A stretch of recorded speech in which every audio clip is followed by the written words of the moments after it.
GK academy ಈ ದಿನ ನಾವು ಮೋಸ್ಟ್ ವಾಂಟೆಡ್ ಕರೆಂಟ್ ಅಫೇರ್ಸ್ ಅನ್ನ ಡಿಸ್ಕಸ್ ಮಾಡುತ್ತದೆ. ಇದು ಮುಂಬರುವಂತ UPSC, KPSC, group C, PSI, KA ನಡೆಸುವಂತ ಎಲ್ಲ ಎಕ್ಸಾಮ್ಸ್ ಬರುವಂತ ಚಾನ್ಸಸ್ ಇದೆ. ಸೊ ಸ್ಟಾರ್ಟ್ ಮಾಡೋಣ. ಮೊದಲನೇದಾಗಿ 2025 ಜ್ಞಾನಪೀಠ ಅವಾರ್ಡ್ ತಗೊಂಡಿದ್ದು ವೈರಮುತ್ತು ಅಂತ ಹೇಳಿ, ಇವರು ತಮಿಳ್ ಪೊಯೆಟ್. 60th ನಂಬರ್ ತಗೊಂಡಿದ್ದು ನೋಡಿ. 59 ಕೂಡ ಕೇಳ್ಬೋದು, ಅದು ಕೂಡ ಗೊತ್ತಿರ್ಬೇಕು ನಮಗೆ. ವಿನೋದ್ ಕುಮಾರ್ ಶುಕ್ಲಾ ಅಂತ ಹೇಳಿ. ಹಂಗಾದ್ರೆ ಹಿಸ್ಟ್ರಿ ಇದ್ರ ಬಗ್ಗೆ ಇನ್ನೆಲ್ಲ ಹೋದ್ರೆ ಜ್ಞಾನಪೀಠ ಅವಾರ್ಡ್ದು ಮೊದಲನೇದಾಗಿ ತಗೊಂಡಿದ್ದು ಮಲಯಾಳಂ ಕೃತಿ. ಅದು ನಮಗೆ ಗೊತ್ತಿರ್ಲೇಬೇಕಾದಂತ ಮಾಹಿತಿ, ಯಾಕಂದ್ರೆ ಇವ್ರದ್ದು ಕೇಳ್ತಾನೆ ಇರ್ತಾರೆ. ಈ ಒಂದು ಕುರುಪ್ ಅವ್ರು ತಗೊಂತಾರೆ, ಇದು ಕ್ಲಾರಿಟಿ ಇರ್ಬೇಕು. ನೆಕ್ಸ್ಟ್ ನೋಡಿ, ನಮ್ ಕರ್ನಾಟಕದಲ್ಲಿ 8 ಮೆಂಬರ್ಸ್ ತಗೊಂಡಿದ್ದಾರೆ. ಹೈಯೆಸ್ಟ್ ತಗೊಂಡಿದ್ದು ಯಾವ್ದಂತ ಕೇಳ್ತಾರೆ. ಮತ್ತೆ ಹೈಯೆಸ್ಟ್ ಬಂದ್ಬಿಟ್ಟು ಹಿಂದಿ ತಗೊಂತಾರೆ. ಸೆಕೆಂಡ್ ಬಂದ್ಬಿಟ್ಟು ಹೈಯೆಸ್ಟ್ ನಮ್ ಕರ್ನಾಟಕ 8 ಮೆಂಬರ್ಸ್ ತಗೊಂತಾರೆ. ಫಸ್ಟ್ ಬಂದ್ಬಿಟ್ಟು ಕುವೆಂಪು ಅವರು 1961. ಅದೊಂದು ಯಾವ್ದು ತಗೊಂತಾರಪ್ಪ ಅಂತಂದ್ರೆ ನೋಡಿ, ಕುವೆಂಪು ಅವರು ಶ್ರೀ ರಾಮಾಯಣ ದರ್ಶನಂ ಅನ್ನೋ ಕೃತಿಗೆ ತಗೋತಾರೆ. ನೆಕ್ಸ್ಟ್ ಒಂದು ದ ರಾ ಬೇಂದ್ರೆ ಅವರು 4 ತಂತಿಗೆ ತಗೊಳ್ತಾರೆ. ನೆಕ್ಸ್ಟ್ ಶಿವರಾಮ್ ಕಾರಂತ ಅವರು ಮುಖರ್ಜಿ ಕನಸು ತಗೊಂತಾರೆ. ಇದೇ ತರ 8 ಮೆಂಬರ್ಸ್ ತಗೊಂತಾರೆ. 8th ಕ್ಯಾಂಡಿಡೇಟ್ ಯಾರಪ್ಪ ಅಂದ್ರೆ ಚಂದ್ರಶೇಖರ್ ಕಂಬಾರ. ಇವರು ಸಮಗ್ರ ಸಾಹಿತ್ಯನ ಕೃತಿಯ ತಗೊಂತಾರೆ. ಇದು ಕ್ಲಾರಿಟಿ ಇರಬೇಕು ನೋಡಿ. ಸೆಕೆಂಡ್ ಒಂದು ಹೋಗೋಣ.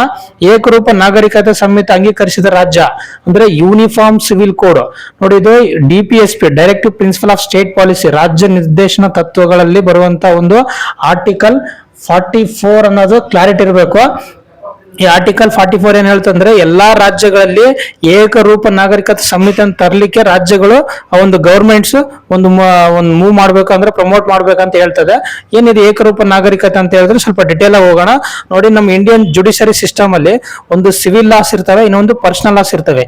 ಈಗ ಇದು UCC ಬಂದ್ಬಿಟ್ಟು ಈ ಒಂದು ಪರ್ಸನಲ್ ಲಾಸ್ ಅಲ್ಲೇ ಬರೋದು. ಈ ಪರ್ಸನಲ್ ಲಾಸ್ ಯಾವ್ದಪ್ಪ ಅಂತಂದ್ರೆ, ಒಂದು ಮ್ಯಾರೇಜ್ ಆಗಿರ್ಬೋದು, ಇನ್ನೊಂದು ಡೈವರ್ಸ್ ಆಗಿರ್ಬೋದು, ನೆಕ್ಸ್ಟ್ ಇನ್ಹೆರಿಟೆನ್ಸ್ ಆಗಿರ್ಬೋದು, ನೆಕ್ಸ್ಟ್ ಆಸ್ತಿಯನ್ನ ಹಂಚೋದಾಗಿರ್ಬೋದು, ಮತ್ತೆ ಇನ್ನೊಂದು ಅಡಾಪ್ಟ್ ಮಾಡ್ಕೊಳ್ಳೋದಾಗಿರ್ಬೋದು. ನೋಡಿ, 5 ಕ್ವಾಲಿಟೀಸ್ ಇಂಪಾರ್ಟೆಂಟ್. ಪರ್ಸನಲ್ ಲಾಸ್ ಬಗ್ಗೆ ಮಾತ್ರ ಮಾತಾಡ್ತಾ ಇದ್ದೀನಿ. ಒಂದು ಮ್ಯಾರೇಜ್, ಡೈವರ್ಸ್ ನೋಡಿ, ಇನ್ಹೆರಿಟೆನ್ಸ್, ಅಸೆಟ್ ಹಂಚ್ಕೊಳ್ಳೋದಾಗಿರ್ಬೋದು, ನೆಕ್ಸ್ಟ್ ದತ್ತು ತಗೊಳ್ಳೋದಾಗಿರ್ಬೋದು. ಇವು 5 ಕ್ವಾಲಿಟೀಸ್ ಅಲ್ಲಿ ಒಂದು ಹಿಂದೂ ಧರ್ಮದ ಸಪರೇಟ್ ಲಾಸ್ ಇದೆ ನೋಡಿ, ಹಿಂದೂ ಮ್ಯಾರೇಜ್ ಕೋಡ್ ಅಂತ. ಹಂಗೆ ಮುಸ್ಲಿಂ ಧರ್ಮದ ಕೂಡ ಇದೆ, ಏನಂತ ಶರಿಯತ್ ಕಾಯ್ದೆ ಅಂತ ಇದೆ. ಅದೇ ತರ ಪರ್ಷಿಯನ್ ಕಾಯ್ದೆ ಇದೆ, ಪರ್ಷಿ ಧರ್ಮದವ್ರದ್ದು ಕೂಡ ಅವ್ರದ್ದು ಕಾಯ್ದೆ ಇದೆ. ಅದೇ ತರ ಒಂದು ಮುಸ್ಲಿಮರದಾಯ್ತು, ಹಿಂದೂದಾಯ್ತು, ಕ್ರೈಸ್ತರದ್ದು ಕೂಡ ಇದೆ.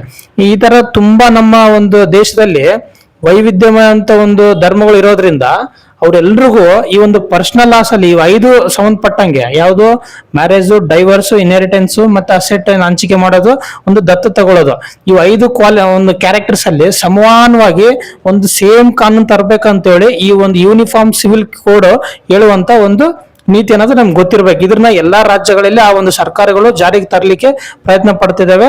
ಸೊ ರೀಸೆಂಟ್ ಆಗಿ UK ಉತ್ತರಾಖಂಡ್ ತಗೊಂಡಿದೆ. ಸೆಕೆಂಡ್ ಬಂದ್ಬಿಟ್ಟು ಗುಜರಾತ್ ತಗೊಂಡಿದೆ. ಇದು ಕ್ಲಾರಿಟಿ ಇರಲಿ. ನೆಕ್ಸ್ಟ್ ಹೋಗೋಣ. ಸಿ ಡ್ರ್ಯಾಗನ್ ವ್ಯಾಯಾಮ 2026 ನೋಡಿ. ಇದು ಸಿ ಡ್ರ್ಯಾಗನ್ ಬಂದ್ಬಿಟ್ಟು ಆಕ್ಚುಲಿ ಕಂಡಕ್ಟ್ ಮಾಡಿದ್ದು ಪೆಸಿಫಿಕ್ ಓಷನ್ ಅಲ್ಲಿ. ಅದು ಪೆಸಿಫಿಕ್ ಓಷನ್ ವೆಸ್ಟರ್ನ್ ಸೈಡ್ ಅಲ್ಲಿ.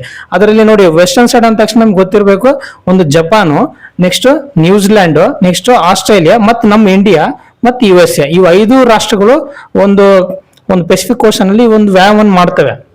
ಇದ್ರ ಉದ್ದೇಶ ಏನಿರುತ್ತೆ ಅಂತಂದ್ರೆ, ಆಂಟಿ ಸಬ್ಮರೀನ್ ವಾರ್ಫೇರ್ ಟ್ರೈನಿಂಗ್ ಕೊಡೋದಾಗಿರ್ಬೋದು, ಮತ್ತೆ ಮ್ಯಾರಿಟೈಮ್ ಪೆಟ್ರೋಲ್ ಏರ್ಕ್ರಾಫ್ಟ್ ಆಪರೇಷನ್ ಮಾಡೋದಾಗಿರ್ಬೋದು, ಇಂಟಿಗ್ರೇಟೆಡ್ ಟ್ರಾಫಿಕ್ ಪ್ಲಾನಿಂಗ್ ಮಾಡೋದಾಗಿರ್ಬೋದು, ಮತ್ತೆ ಒಂದು ಬೇರೆ ತರ ಎಕ್ಸ್ಟೆನ್ಸಿವ್ ಫ್ಲೈಟ್ ಟ್ರೈನಿಂಗ್ ಕೂಡ ಆಗಿರ್ಬೋದು. ಇವೆಲ್ಲಾನು ನೇವಿ ರಿಲೇಟೆಡ್ ಒಂದು ಎಕ್ಸರ್ಸೈಸ್ ಮಾಡ್ತಾರೆ. ಇದು ಕ್ಲಾರಿಟಿ ಇರಬೇಕು. ಯಾವುದು ಸಿ ಡ್ರ್ಯಾಗನ್ ವ್ಯಾಯಾಮ 2026 5 ಕಂಟ್ರೀಸ್ ಪಾರ್ಟಿಸಿಪೇಟ್ ಆಗಿದ್ದು. ನೆಕ್ಸ್ಟ್ 4ನೇ ಕರೆಂಟ್ ಅಫೇರ್ಸ್ ಹೋಗೋಣ. ಭಾರತದಲ್ಲಿ ಮೊದಲ LPG ATM ನೋಡಿ.